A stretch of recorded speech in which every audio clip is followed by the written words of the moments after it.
ए बन्ना मारे आंगन मेरे दिल मेरे हो ए मैं जीना रे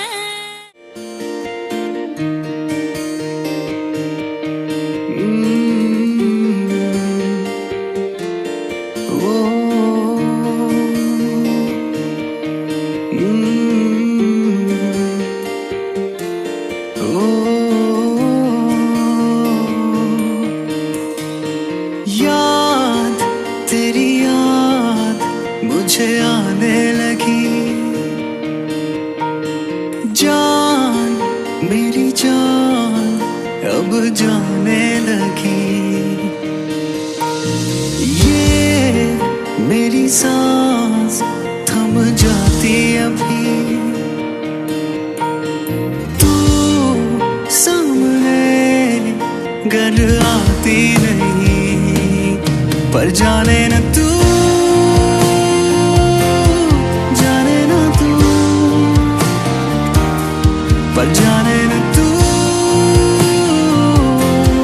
जाने न तू पर जाने न तू जाने न तू ये अनकही सी है दास्तां मैं तन्हा रह गया क्यों बेमौसम मिलने का है फूलों के खिलने का है आजा रे मोरे सैया आजा रे मोरे रसिया आजा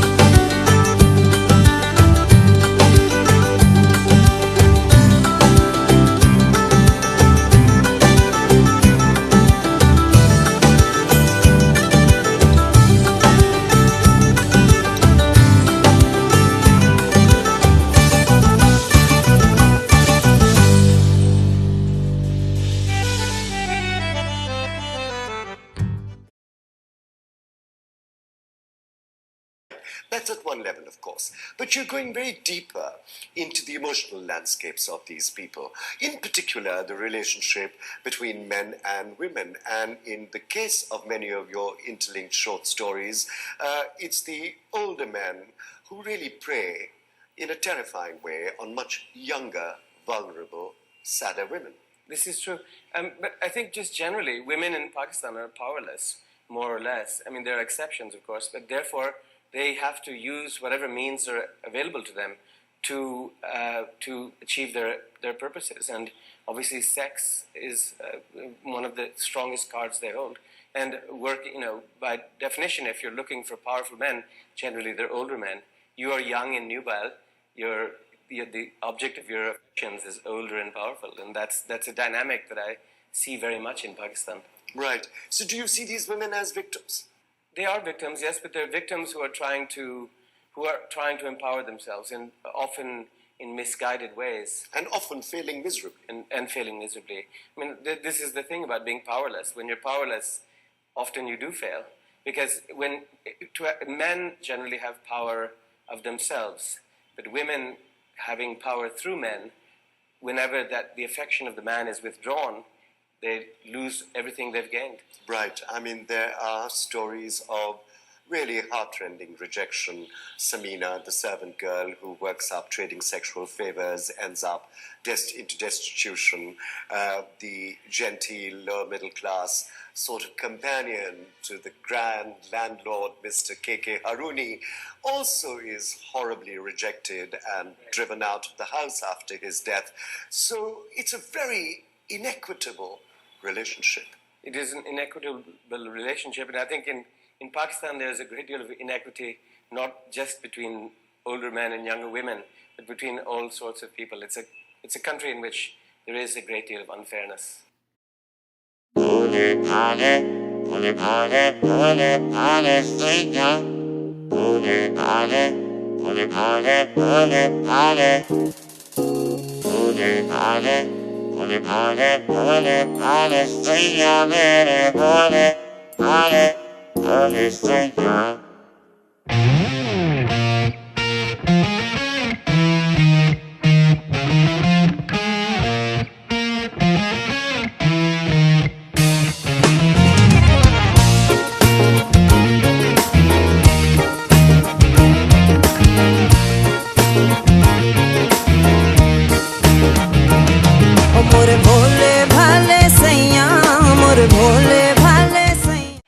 Listening to you, I was reminded of was how much I really admire in your work. They're not these sort of huge fireworks, but they're sort of quiet detonations all over the page. And there are ways in which you give us characters just by a little detail. I mean, in that it was full of them. One of my favorite was the man with a trick lighter shaped like a tiny pistol, and you think, that tells me what I need to know about this guy. And it's a very effective way of getting characterization across it. We don't have sort of huge bits of dialogue and huge bits of sort of description. And of course, sorry. Sorry, No, you can finish. Go, Yeah. Well, I think that, no, exactly. I'll answer this part and then you can do the next part. Yeah. That's really interesting, and I think that's one of the really most fun and also most complicated part of the craft of writing is what's left unsaid, which is what you're speaking about. I mean, fiction is, when you're writing it, and also when you're reading it. When you're writing it, I think fiction is defined by sort of the absences as much as by what's present on the page, because it's such an intense process of selection, that you leave out so much, and so much has to be implied. And I think that's one of the really fun things about fiction and about writing fiction, is that you're creating this world, but it's all sort of smoke and mirrors, because what you're doing is, putting a little piece here and a little piece here, and then letting the reader with his experience and knowledge fill in those parts. And that's what makes reading such a collaborative and an active process, that you don't know what that tehsildar looks like, but you've seen a guy with a trick lighter, and so in your mind, it's not going to be what was in my mind. I've just given you little indications, and then you, very actively working upon this, are going to make those other pieces. And this is, of course, why TV rots your brain, for example, because TV doesn't require you to do any of that. TV, you just sit there and sort of eat your potato chips, and the whole thing happens to you. Whereas fiction, you have to work on it. You're the guy who's doing half the work or more, and so it's better for you. Read more fiction.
तुझे सनाई मनमी गानम ऐ नूरे कल्बी ऐ नूरे रूहम काबाए दिल हा किबलाए दिल हा इश्क हकीकी खालिक आलम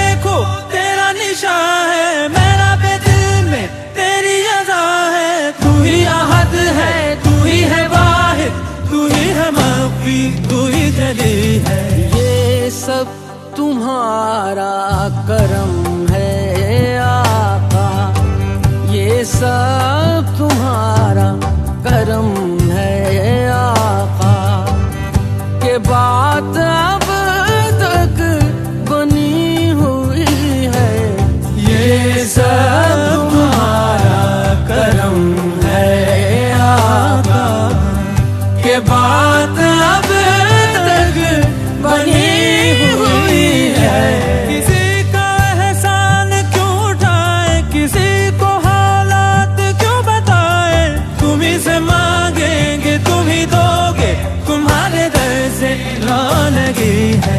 ये सब तुम्हारा करम है आका, ये सब तुम्हारा करम है आका, के बात अब तक बनी हुई है।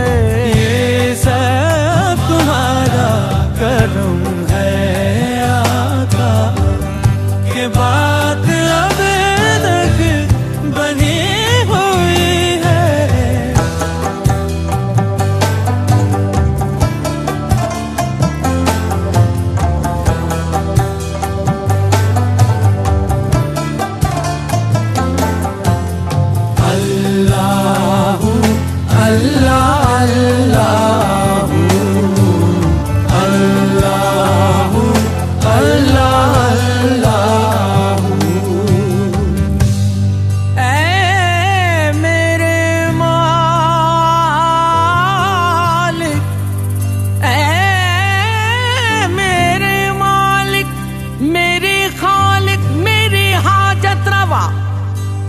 जब नहीं हो साथ कोई, जब नहीं हो साथ कोई, बस तेरा है आसरा। ऐ मेरे मालिक मेरे खालिक मेरे हाजत रवा, जब नहीं हो साथ कोई, बस तेरा है आसरा।